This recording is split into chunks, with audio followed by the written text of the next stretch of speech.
আসসালামু আলাইকুম রহমতুল্লাহ।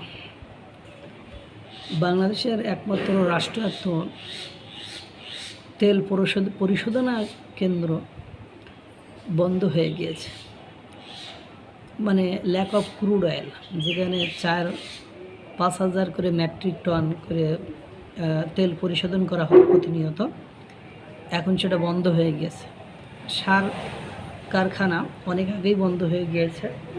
এখন সার আমদানির উপর নির্ভর করতে হবে, অর্থাৎ মধ্যপ্রাচ্য থেকে বাংলাদেশ সার আমদানি করত।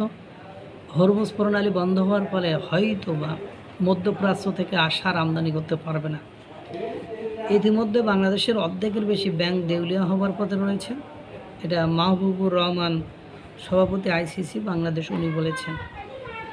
এখন আপনার দেশে ডিজেল ভারত থেকে আসছে বা ভারত আপনার সহযোগিতার হাত বাড়িয়ে দিয়েছে, এই জন্য আপনি ডিজেল পাচ্ছেন। এখন কোনো কারণে, সঙ্গত কারণে যদি আপনার ভারত ডিজেল দেওয়া বন্ধ করে দেয়, এবং মাঝে একটা রিপোর্ট দেখলাম একটা ইউটিউব অর্থাৎ সামাজিক যোগাযোগ মাধ্যমে, যে ভারতের বাংলাদেশের আকাশসীমা ব্যবহার করে, এই আকাশসীমাটাকে বন্ধ করে দিতে হবে বা এই আকাশসীমার জন্য তাদের কাছ থেকে টাকা নিতে হবে। এখন আমার একটা প্রশ্ন হলো, ভাই, বাংলাদেশের ভৌগোলিক অবস্থান কোথায় সেটা জানো নি? যদি জেনে থাকো তাহলে আমার একটু বলো তো, যে তুমি বাংলাদেশ ভারতের আকাশসীমা বন্ধ করে দিলে ভারত অন্য সাইড ঠিকই বের করে নেবে। যেমন পাকিস্তান তার আকাশসীমা বন্ধ করে দিয়েছে, ভারত ঠিকই অল্টারনেটিভ হয়ে বের করে সামনে সেই পথ দিয়ে যাচ্ছে।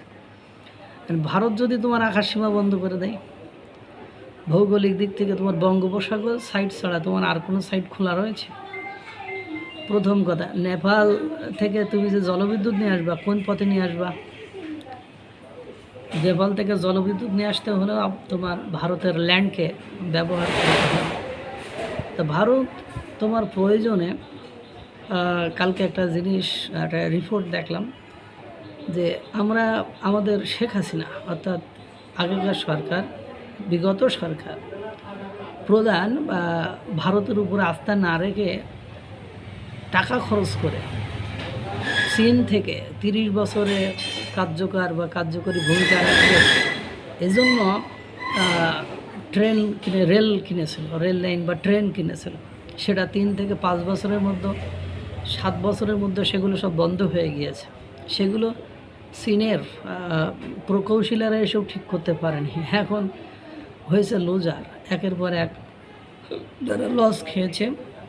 এরপরে দেখেন আপনি চাল, আপনার বিগত সরকার অনেক জায়গা থেকে, অর্থাৎ ইউনূস সরকার অনেক জায়গা থেকে নিয়ে আসার চেষ্টা করেছে, কিছুদিন নিয়ে এসেছেও, নিয়ে আসার পরে দেখলো তাতে পুরোটাই লস।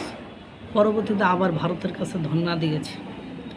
তো এখন কথা হলো, ভারত আপনারা কি দেয়? এখন আবার নতুন করে রেল লাইনের বিষয়টি দেখলাম ভারতের সাথে চুক্তির দিকে যাচ্ছে, কারণ যেটা নিয়েছিল চীন থেকে সেগুলো সব অকার্যকর।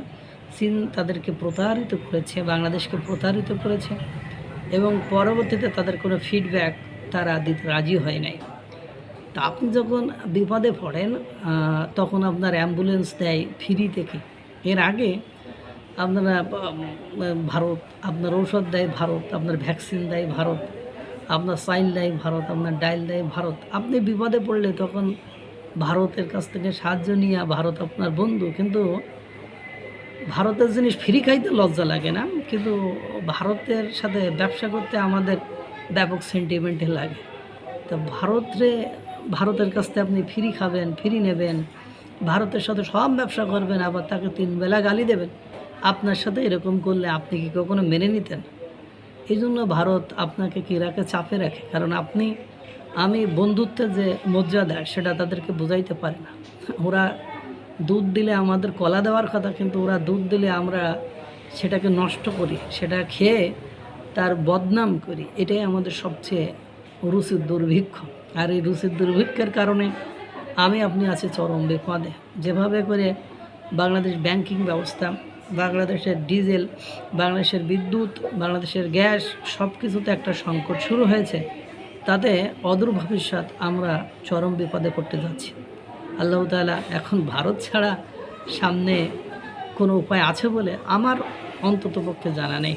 আল্লাহ তাআলা সকলকে ভালো রাখুক, সুস্থ রাখুক। আসসালামু আলাইকুম ওয়া রাহমাতুল্লাহ।